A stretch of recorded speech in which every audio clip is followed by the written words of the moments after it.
Bien, hermanos, quiero hablarles sobre la necesidad de tener discernimiento. Y lo voy a dividir en dos partes, es decir, hoy veremos la primera parte y la siguiente semana veremos la segunda parte de este tema. Quiero iniciar con un escrito de J.C. Ryle, que dice así: ¿cuál es la mejor protección contra la falsa doctrina? Respondo con una sola palabra: Biblia. La Biblia leída con regularidad, orada con regularidad y estudiada con regularidad.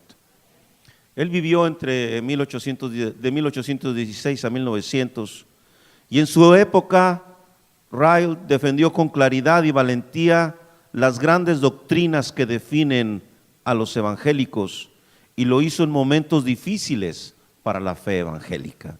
Hermanos, yo creo que estamos viviendo también tiempos difíciles para la fe evangélica.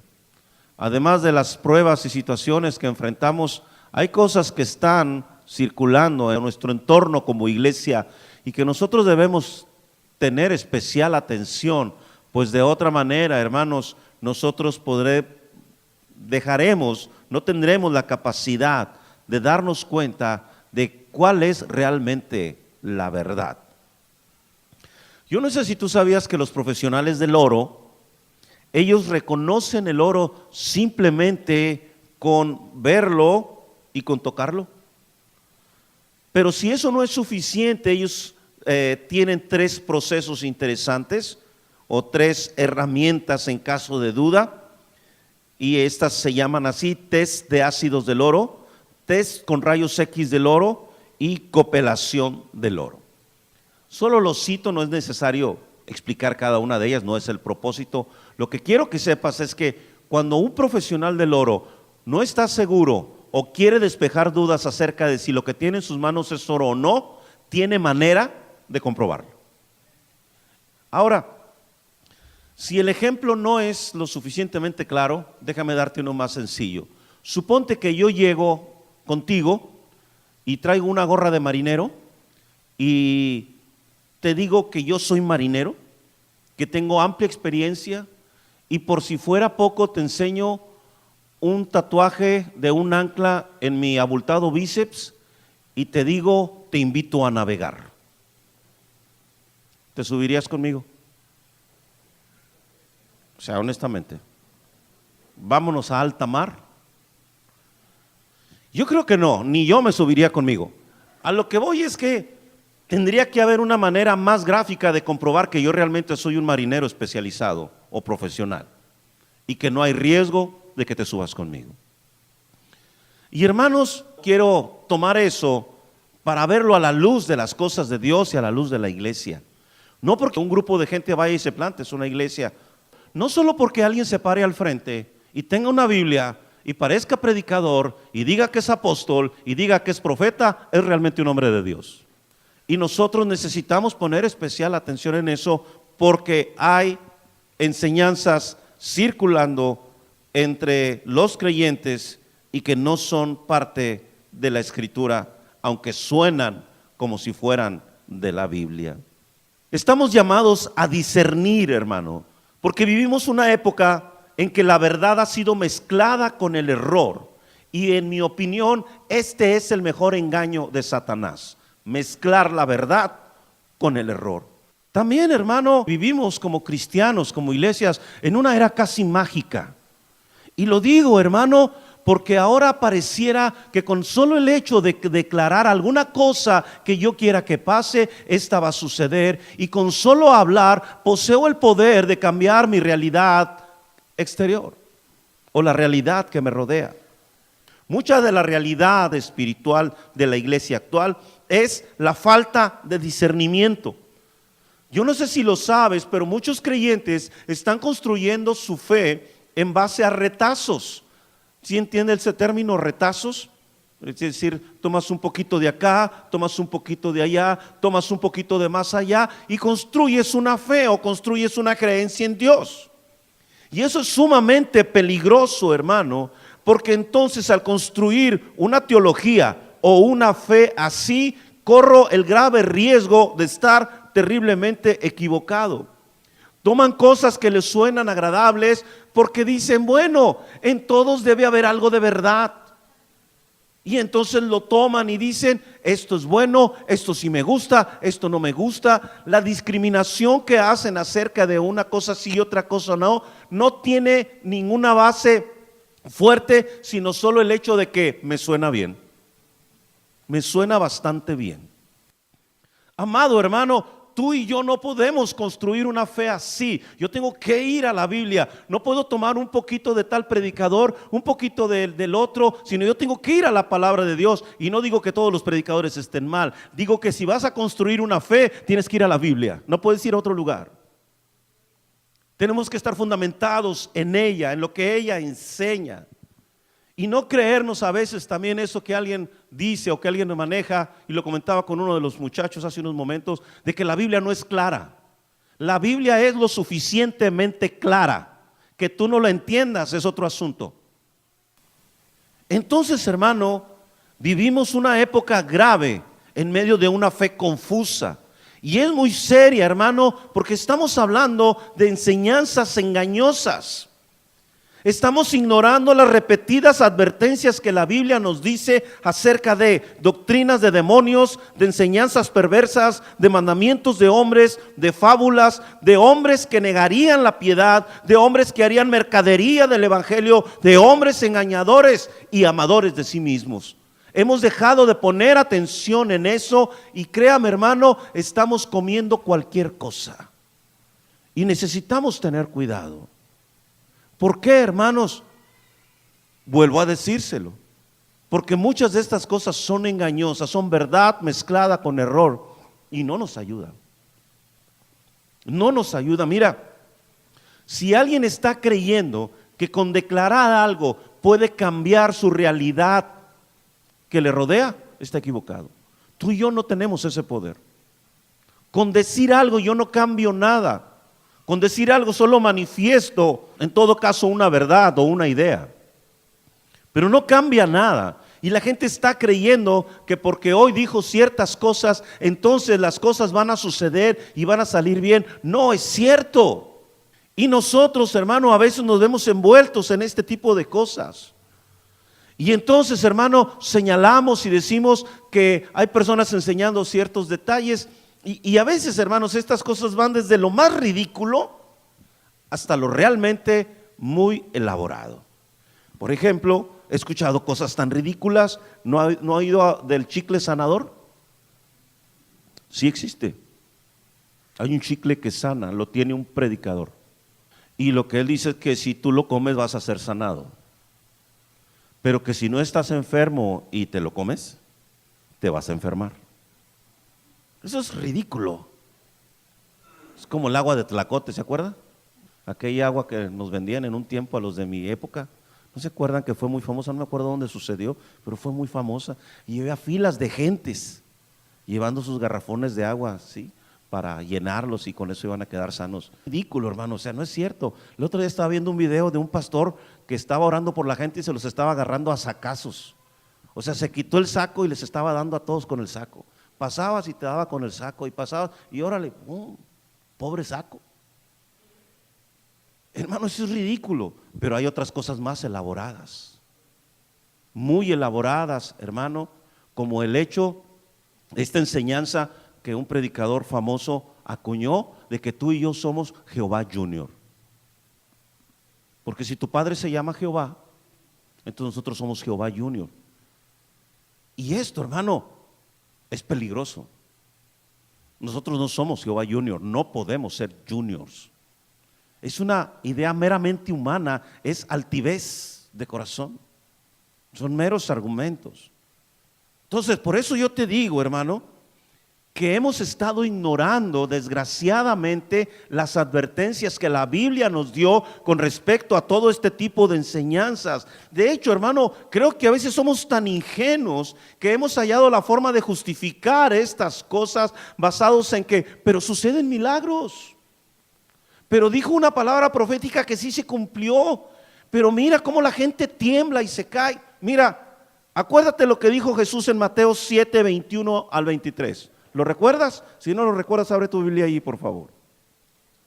Mateo 7, 21 al 23, que dice así: no todo el que me dice, Señor, Señor, entrará en el reino de los cielos, sino aquel que hace la voluntad de mi Padre que está en los cielos. Muchos me dirán en aquel día, Señor, Señor, no profetizamos en tu nombre y en tu nombre echamos fuera demonios y en tu nombre hicimos muchos milagros.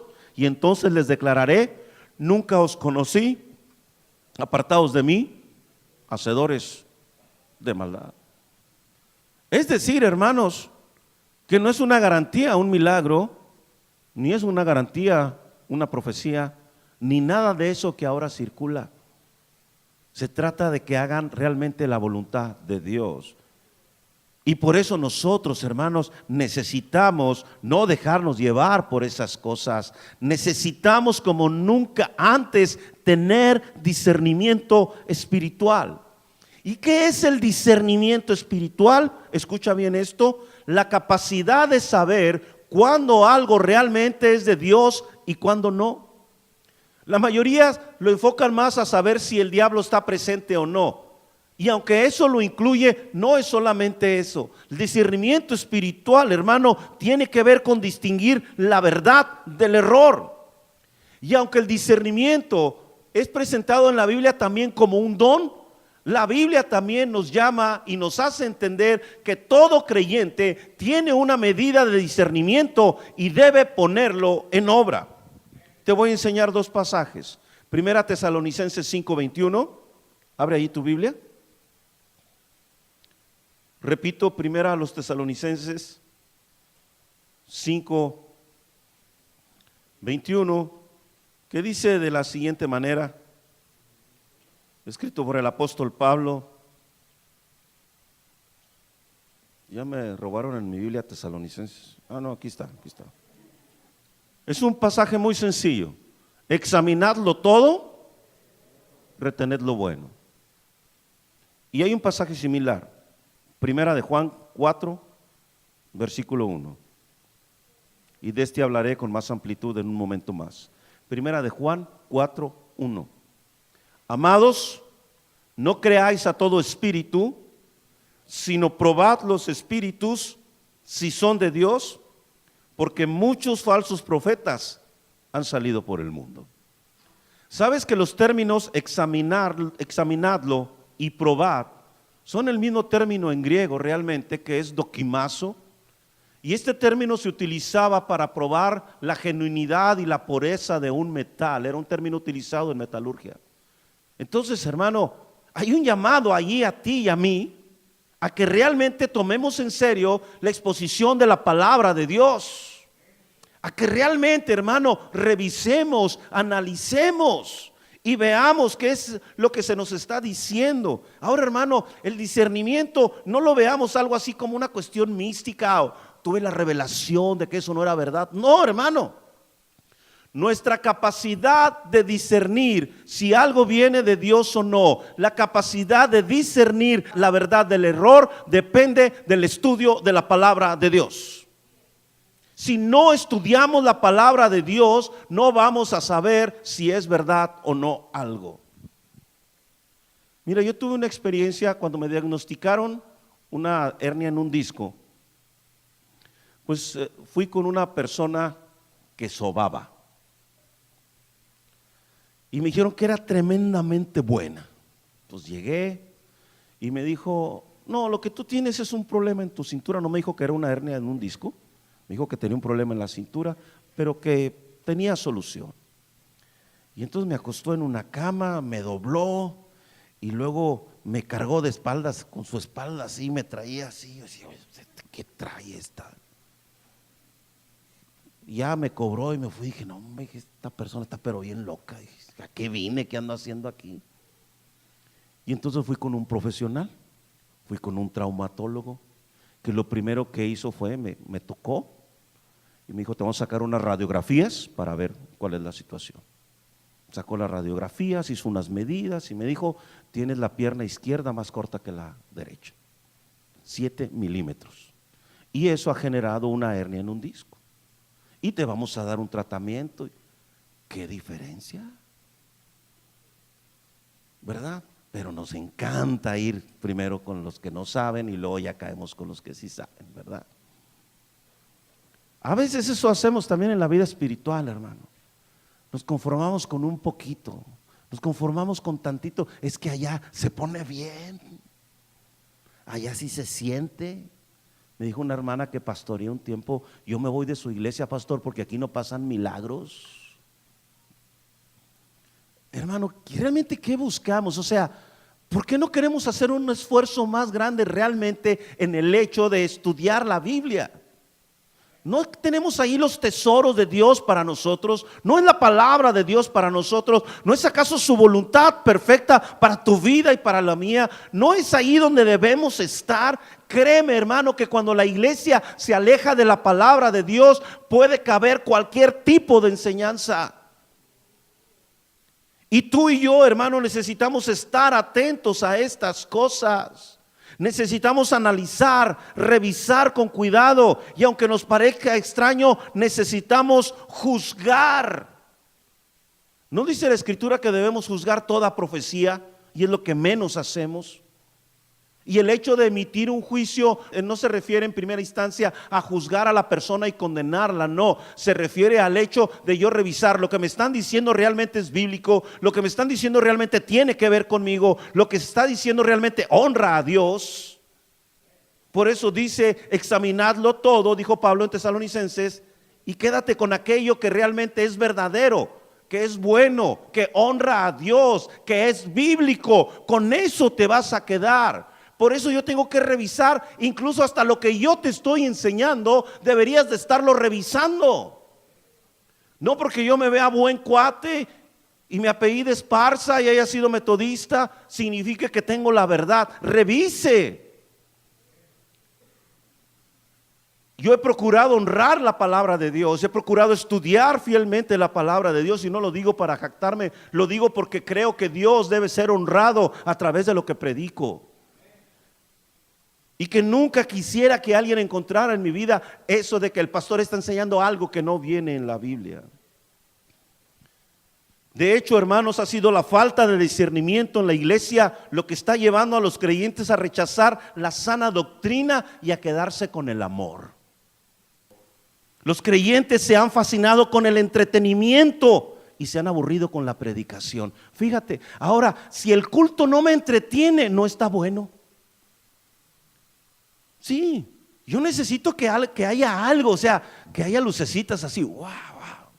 Y que mientras los muchachos estén tocando, hay una luz blanca que parpadea, no sé si la han visto, y cuando te mueves te ves como en cámara lenta. ¿Te imaginas? Apagamos las luces y los chavos así iluminados, y luego nuestro director de alabanza como se mueve, wow, te vas a ver impresionante, de veras. ¿Por qué? Porque queremos ser como el mundo. Y la iglesia no está para entretener creyentes, la iglesia está para formar creyentes. Y la formación duele, y la formación cuesta, hermano, no es cualquier cosa. Vas a tener que invertir tiempo, vas a tener que pensar, vas a tener que asistir, vas a tener que leer. Y entonces la predicación me aburre. Y como a la gente le aburre, a alguna gente, a ustedes no, eso en otras iglesias, pero a alguna gente le aburre la predicación, que cuando el pastor empieza a predicar es prácticamente John Milton: duérmase. No, digo, finalmente no me molesta que alguien de repente cabecee, es parte de nuestra naturaleza como seres humanos. A lo mejor pasaste una mala noche, no sé lo que haya sido, a lo mejor tu esposo es roncador crónico o simplemente te quedaste estudiando la Biblia hasta la 1 de la mañana, ¿verdad? Los muchachos, sobre todo los muchachos, estaban ahí en su celular estudiando la Biblia y consultando cosas que tenían que ver, ¿verdad? Lo que va a hablar el pastor, quiero analizarlo, quiero tomar notas. No sé, así son nuestros muchachos, ¿verdad? Estoy soñando. Bueno, nos hemos enamorado de los sentimientos y hemos hecho a un lado nuestra capacidad de pensar. Es decir, ahora yo quiero sentir bonito en el culto, quiero sentirme bien, quiero que la predicación me haga sentir bien, quiero que los cantos me hagan sentir bien. Me encanta sentir mariposas en el estómago porque es como si fuera el mayor testimonio de que el Espíritu Santo se movió. No, hermano, Yo no puedo guiarme por mis sentimientos. Mis sentimientos, hermano, son como las hormonas en los adolescentes. Sí, las hormonas en los adolescentes los vuelven locos. Son más hormonas que neuronas, me dijo una vez una hermana, los adolescentes. Y los sentimientos en la vida del cristiano, hermano, no son la mejor base. Ciertamente en algún momento puedo sentir algo porque mi cuerpo está diseñado para eso, pero no puedo depender de ello para saber si Dios está o no está, si Dios se manifestó o no, si Dios me tocó o no. De eso no depende, depende de mi fe y lo que la palabra dice. De tal manera, hermano, que también esta falta de discernimiento nos trae como resultado, escucha, cristianos mimados, pseudoconversiones, iglesias que parecen más centros de espectáculos y que tienen charlas motivacionales buenísimas, donde ya no usan el término púlpito, sino podium, porque el término púlpito es de la vieja guardia, ahora se dice podium.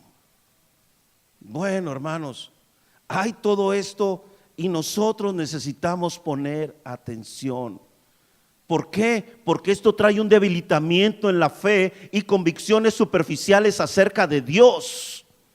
Y entonces al insistir en que no, lo importante es amarnos, lo importante es tener el compañerismo y pasarla bien, entonces la iglesia se desvía de la doctrina y rechaza todo aquello que le suena a doctrina y que le suena dogmático.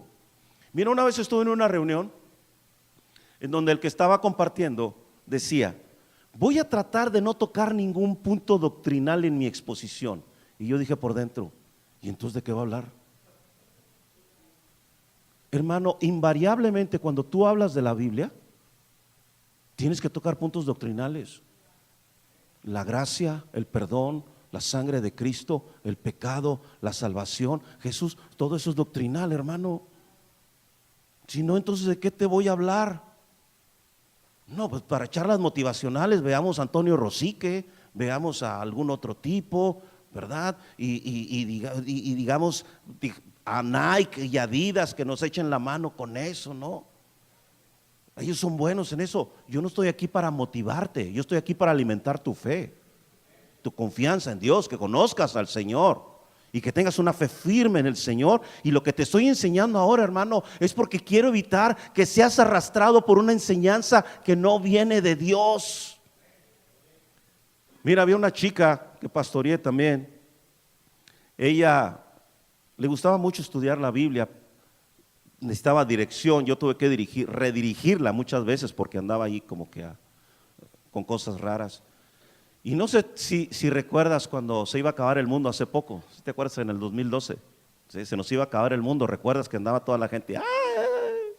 Porque los mayas, y eran los mayas los que escribieron ahí, ¿no? Que se les acabó la tabla y no concluyeron, y entonces dijeron: chale, no, aquí se va a acabar. Creo que se acababa, no sé, el 21 o 22 de diciembre del 2012 se acababa el mundo, ¿se acuerdan? Bueno, pues esta chica que tenía bases cristianas, alguien la vio en las noticias en Estados Unidos con un cartelón que decía que el mundo se iba a acabar el 22 o 21 de diciembre del 2012.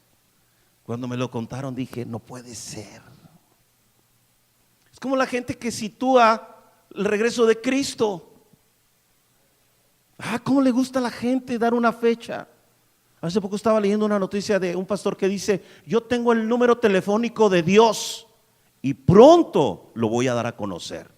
¿Saben a quién me recordó? Al tipo que está diciendo que Juan Gabriel va a volver a aparecer. Es lo mismo, es un engaño. Y ahí está toda la gente: sí, el teléfono de Dios, sí. Y como ahora el rollo de los teléfonos, no, wow, WhatsApp, Dios, ahí vamos. Ridículo, en serio. Pero la gente está creyendo eso. Y repito, está creyendo porque no tiene discernimiento, porque nos da flojera discernir. ¿Por qué? Porque no queremos dejar de comer Gerber espiritual. No queremos el alimento sólido. Queremos que nos sigan diciendo que Dios nos ama mucho, lo cual es cierto. Queremos que nos sigan diciendo que Dios nunca nos va a dejar porque, ay, qué padre es eso. No, hermano, también estás aquí para aprender que hay engañadores allá afuera.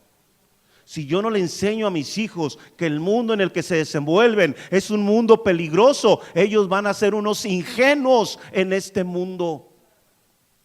Yo tengo que decirles eso, claro, tampoco llevarlos a una paranoia, pero tengo que dejarles en claros que el mundo en el que estamos viviendo realmente es peligroso. Que Nuevo León, que nuestro estado, nuestra ciudad están pasando cosas realmente graves. Que cada noche hay varios asesinatos, que ya estamos rompiendo un récord, no sé si lo sabía. Hasta creo que antier llevábamos 30 asesinatos en lo que va del año, del 1 al 10 llevábamos 30 asesinatos ya. Si yo no le digo a mis hijos, cuídense, abran los ojos, si ellos van a regresar noche a casa, yo les digo, y si no les digo que pongan atención en la gente, en todo eso, hermanos, mis hijos van a estar creyendo que, ay, qué bonito es el mundo. Hermanos, necesitamos discernir.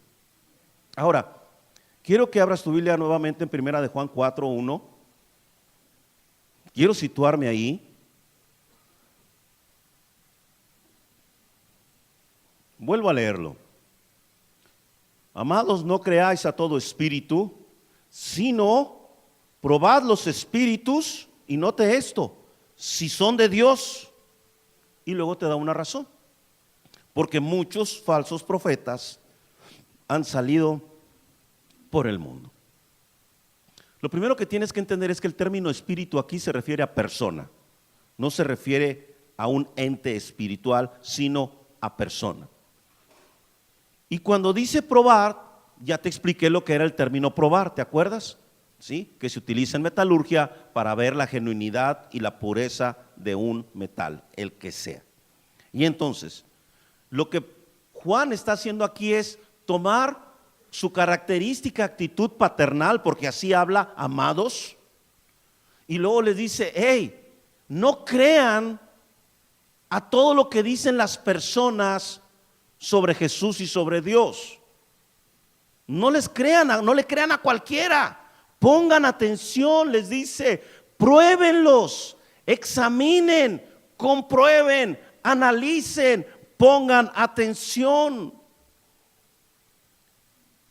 ¿Por qué, hermanos? Dice, porque primero ustedes tienen que saber si realmente vienen de Dios o no. Mira, hermano, una persona que me enseña algo mezclado con error y con mentira, o que lo mismo me dice que en Jesucristo hay salvación, y lo mismo me dice que soy Jehová Junior, esa persona tiene un problema en su teología, en su enseñanza, tiene un problema con la Biblia. Y no es confiable. Así te lo digo, no es confiable. Y entonces, hermano, lo que está diciendo aquí el apóstol Juan es un llamado que tú y yo debemos atender. Ahora, ¿qué pasaba en época de Juan? ¿Por qué Juan llega a decir esto? Mira, en época de Juan había esta enseñanza que estaba levantándose por parte de un grupo de gnósticos y de docetas. Estos grupos, los gnósticos y los docetas, tenían en común que ellos enseñaban que la materia es esencialmente mala y que lo que importaba era lo espiritual. Por lo tanto, Jesús no pudo haber sido humano. El Hijo de Dios no pudo haberse encarnado. Y lo grave era, hermano, que había creyentes que estaban enseñando esto, que Jesús había tenido una apariencia humana, pero no había sido humano. ¿Sabes lo grave que es eso? No sé si alguien entiende lo grave que es eso. Si Jesús no fue humano, tu salvación y la mía no se ha realizado. No han sido perdonados nuestros pecados, nuestra vida no ha sido cambiada, no tenemos ninguna esperanza, y el día que nos muramos no vamos a la presencia de Dios, vamos a cualquier otro lugar. Realmente, hermano, yo tengo que meterme a revisar todas esas cosas. Yo tengo realmente que analizar todo lo que se me está enseñando y darme cuenta que cualquier cosa que atente contra la persona y la naturaleza de Jesús, lo estoy haciendo menos. Vamos, hermano, yo tengo que conocer entonces la doctrina de Jesús para darme cuenta de las cosas. Lo impresionante de este pasaje, como ya te lo dije, es que Juan no está hablando de gente pagana, está hablando de cristianos que estaban enseñando eso. Por eso les dice, prueben a la persona, prueben los espíritus, comprueben la enseñanza. Y eso quiere decir que es tu responsabilidad y es mi responsabilidad que lo que se me está enseñando sea realmente bíblico y sea realmente cierto.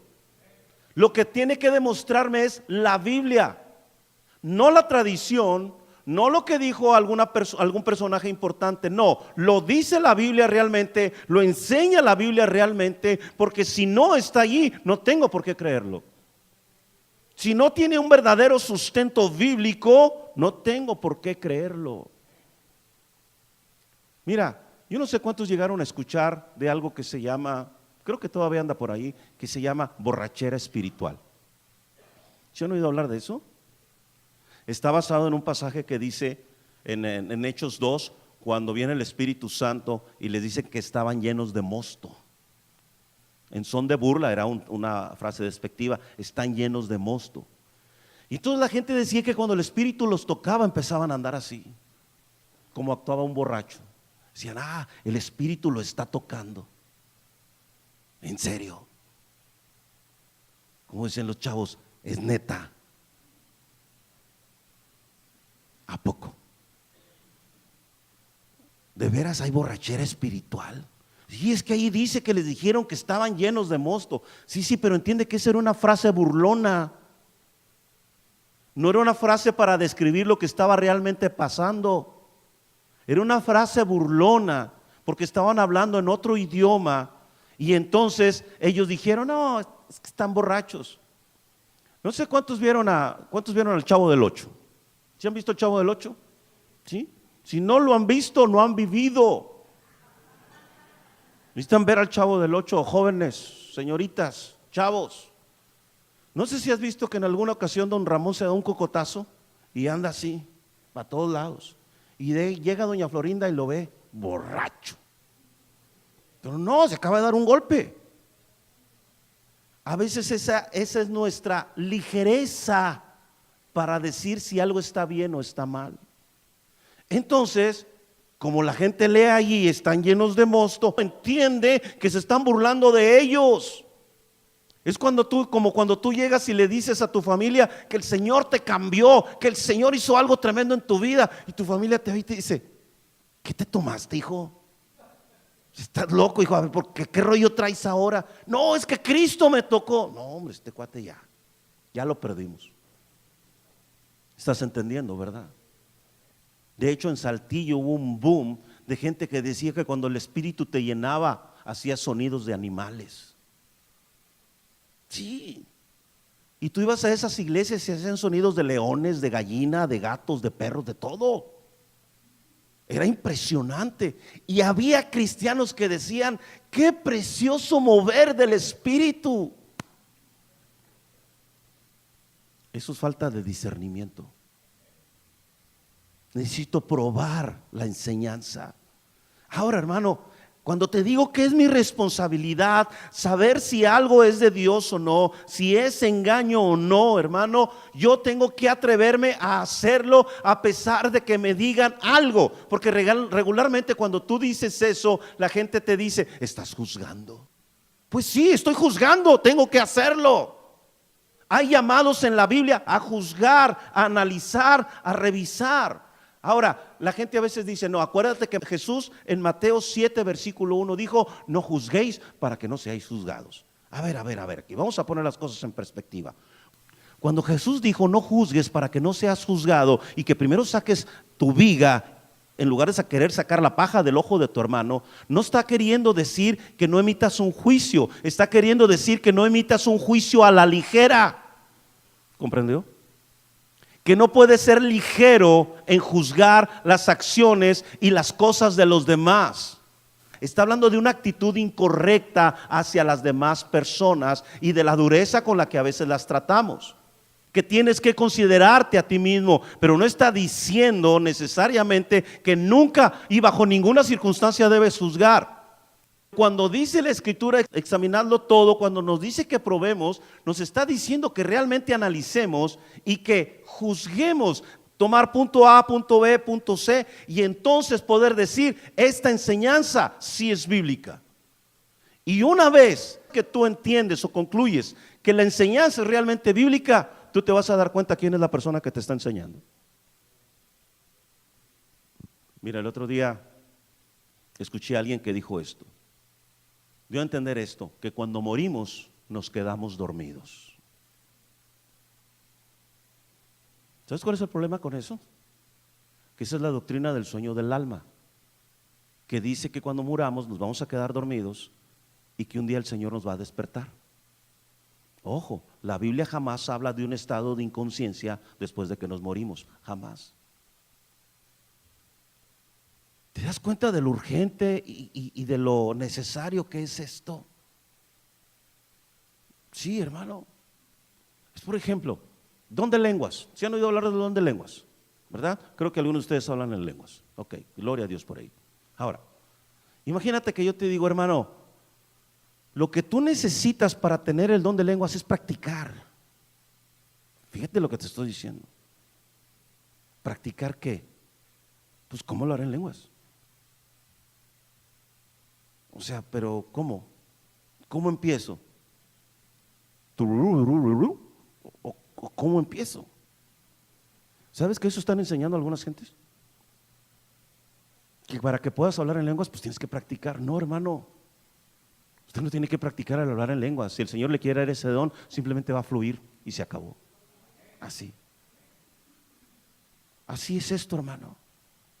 Que luego tengo que ejercitarme. Eso es diferente porque ya lo tengo. Pero yo no puedo practicar algo para tenerlo, porque es un asunto espiritual. Depende del Espíritu Santo, no depende de mí. Por cierto, nunca le platiqué que una vez así oraron por mí. Una persona oró por mí. Sí, en serio, fue, se arrodilló junto a mí, yo estaba orando. Yo estaba teniendo una lucha tremenda, estaba orando. Y llegó la persona, me puso la mano y empezó a orar por mí. Y de veras, hermano, que hacía esto, así se lo digo. Fue todo lo que hizo. En serio, que por poco y la callo, y decía, oiga, tengo una lucha y usted viene con esas cosas. ¿Entiendes? Que tengo que saber si las cosas son de Dios o no son de Dios. Hermano, si bien no juzgo de inicio a la persona, sino su enseñanza, al saber si su enseñanza viene de Dios o no, obviamente su misma enseñanza lo juzgará a él. Tienes que entender esto también, hermano. Los profetas o las personas que hablan en nombre de Dios reciben su mensaje del Espíritu que gobierna su vida. La fuente del mensaje sí es importante. Las cosas sobrenaturales, las manifestaciones que llegan a suceder en una iglesia no pueden tomarse por válidos a la ligera, porque siempre existe la posibilidad del error, del engaño y de que la carne y los sentimientos estén actuando. Escucha esta frase: la fe verdadera examina su objeto antes de reposar en él. Desde el Antiguo Testamento hasta el Nuevo Testamento vas a encontrar historias de falsos profetas que recibieron sus mensajes de fuentes que no eran divinas. Tú lo puedes ver ahí en la palabra de Dios. No en vano Jesús nos advirtió en Mateo 24:24 que muchos falsos cristos saldrían por el mundo. Es demasiado importante esto que te estoy enseñando, hermano. ¿Y por qué es tan importante? Porque déjame decirte que detrás de todo engaño en cuanto al evangelio, detrás de toda mentira en cuanto a Dios, en cuanto a Jesucristo, en cuanto al Espíritu Santo, está el diablo.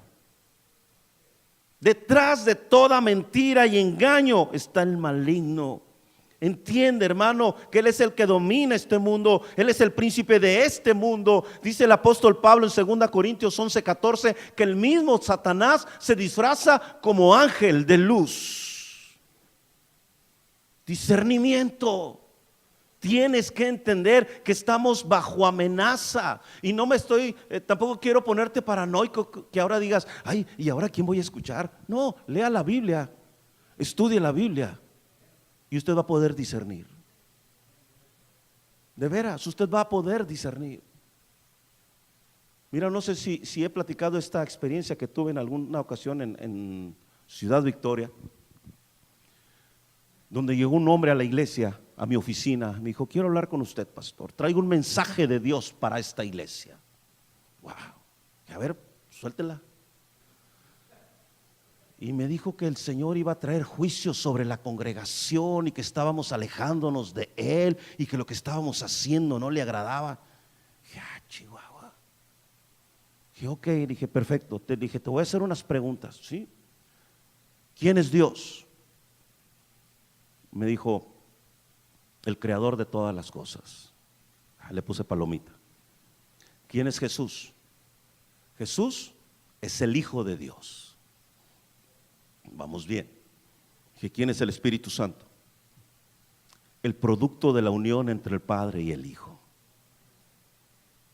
Le dije, lo que me acabas de decir no lo creo y no lo recibo. Lo que tú me estás diciendo no viene en la Biblia. ¿Y sabes qué me dijo? Pero en la Biblia que nosotros tenemos sí viene.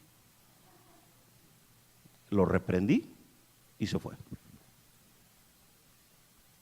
Es que, hermano, uno tiene que poner atención. Uno tiene que realmente poner atención en estas cosas. Satanás opera en lo falso, en lo que es engañoso, en las religiones y creencias contrarias a lo que dice la Biblia. Ahí está Satanás. No creas, hermano, que él está necesariamente en la conducta corrupta y depravada de una sociedad. De eso se encarga la carne. Satanás está detrás de cualquier sistema falso de creencia. Hermano, necesitamos entender que mucho de esta llamada guerra espiritual, que entre paréntesis para mí es lo más bíblico, sería lucha espiritual, no guerra espiritual. El término guerra no aparece en la Biblia realmente. Mucho de esta lucha espiritual, como se nos dice en 2 Corintios 10, 4 y 5, tiene que ver con fortalezas, con argumentos y con altivez de corazón, escucha, que se levanta contra el conocimiento de Dios. Fortalezas, argumentos, altivez en contra de todo lo que Dios es. Es decir, hermano, que hay una lucha por tu mente y por la mía para que se implante un sistema de creencia mezclado con verdad y error, un sistema de creencia que te aleje de Dios. Cosas que nos hagan dudar de quién es Dios. Creencias que nos lleven a ver a un Dios diferente de lo que la Biblia nos enseña. Creencias que tergiversan la salvación y el evangelio que hemos recibido. Son ideas brillantes que suenan muy bíblicas, pero en realidad no lo son. Por ejemplo, hay quienes piensan que la doctrina realmente lo que ocasiona es división. Y entonces alguien acuñó una frase: la doctrina no importa, el amor sí. ¿Se oye bien, no? Me recuerdan a los 60s. No sé cuántos vivieron en los 60s de amor y paz. Y los tipos eran unos drogos y no se bañaban, pero se oía bien, amor y paz. Y luego traen, en la actualidad traen su simbolote aquí, ¿no? ¿Sí sabes el símbolo de amor y paz? Es una proclamación de los 60 de los hippies que se drogaban y no se bañaban.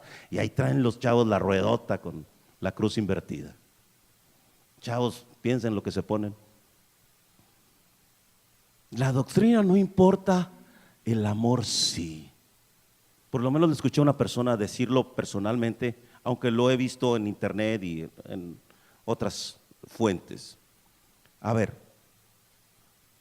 si realmente es esto, hermano, si la doctrina no importa y el amor sí, fíjate lo que te voy a preguntar, ¿el amor no es doctrinal? El amor de Dios no es una doctrina. El amor hacia tus semejantes no es parte de esa doctrina. Entonces se me hace que realmente el que dijo eso necesita doctrina. No, es que divide porque algunos piensan que hay predestinación y otros piensan que se puede caer de la gracia. No, eso no es división, Eso es diferencia de opinión, nada más. Nada más. Mira, el que aquí haya rayados y tigres no nos divide, ¿o sí? Simplemente somos diferentes. Aunque hay algunos que tenemos la razón. No, no es cierto. No, simplemente vemos las cosas diferente. Pero no ocasionamos una división por ello entre nosotros. Entonces, si hay quienes son calvinistas y quieren creer en la predestinación, está bien. No tengo problema con eso. Si hay quienes son arminianos, wesleyanos y queremos creer en que se puede caer de la gracia, no hay problema. Tú piensas de una manera, yo pienso de otra en cuanto a ese punto, pero eso no nos divide.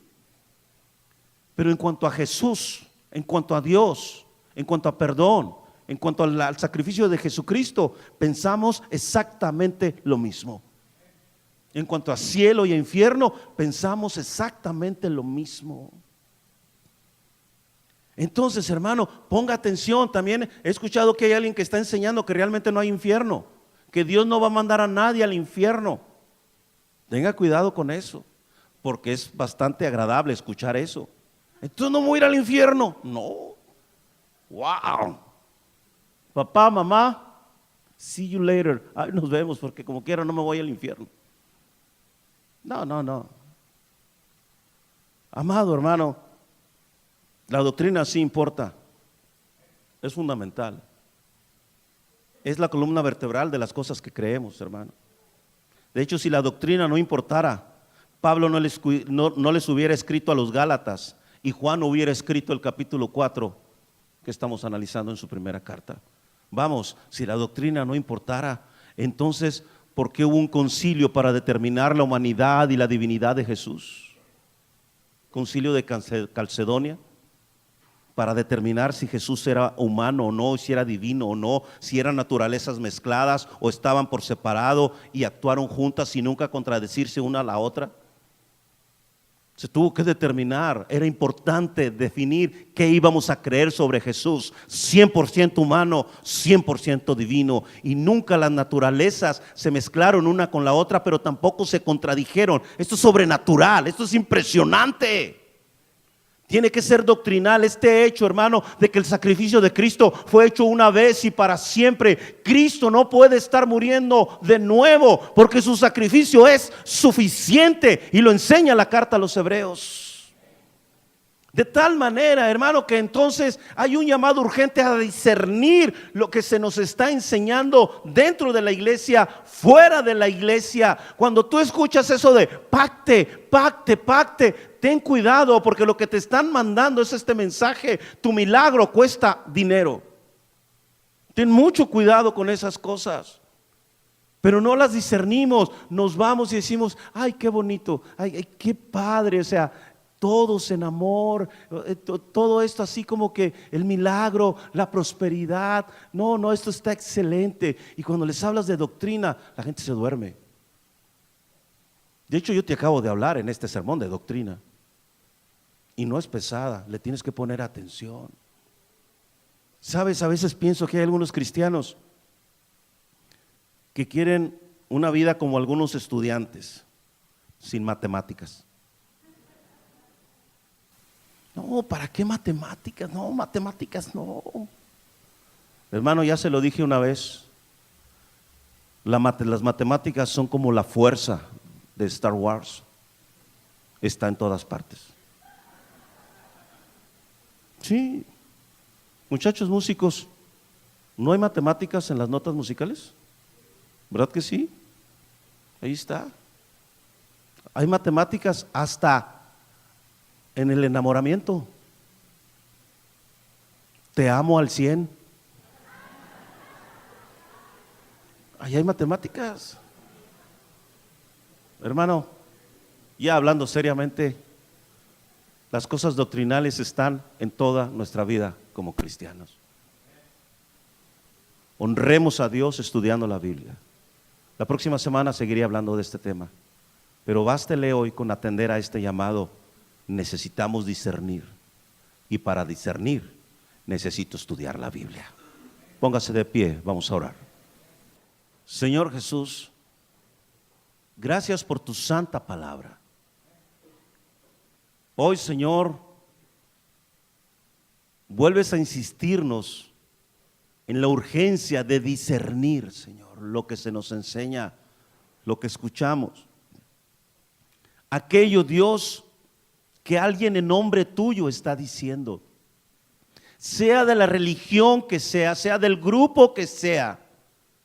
Señor, enséñame que yo necesito comprobar que eso realmente es bíblico, que no es tradición de hombre, que no es idea humana, que no son fortalezas, ni argumentos, ni altivez, ideas brillantes de alguien, Señor, que le sonaron bien y las anda enseñando como si fueran tu palabra. Ayúdame, Señor, a probar, a discernir, sí, Señor, a analizar, a revisar, a comprobar por mí misma, por mí mismo, que lo que estoy escuchando, que lo que se me está enseñando es realmente tu palabra. Señor, que hagamos lo que hacían los de Berea en el libro de los Hechos, que cuando escucharon el evangelio, ellos mismos se dieron a revisar en las escrituras para ver si esas cosas eran así.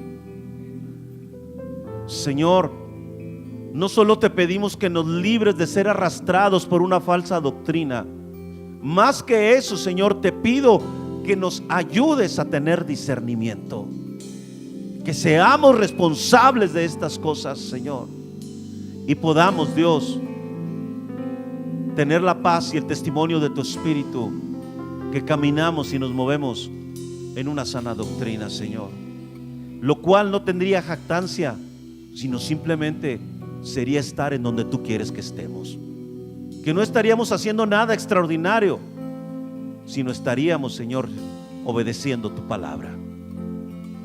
Señor, síguenos enseñando. Necesitamos la luz de tu palabra en nuestras vidas. Señor, hemos querido honrar tu nombre en este culto. Tú eres la razón de todo lo que hacemos, de todo lo que cantamos. Toda la gloria es para ti, Señor, y esta gloria no la compartes con nadie. Tú eres el único Dios verdadero y no hay más, porque hay un solo mediador entre Dios y los hombres, Jesucristo. No hay más intercesor que tú, Jesús. No hay más quien murió por nosotros sino Jesucristo. La vida eterna solamente está en Él. El perdón de pecados solamente está en Él. Él es suficiente para nosotros. Y Señor, que la paz tuya que sobrepasa todo entendimiento, que la gracia que nos viene por medio de Jesucristo y la comunión del Espíritu y el amor del Padre sean con cada uno de nosotros, ahora y siempre. Amén, Señor, y amén.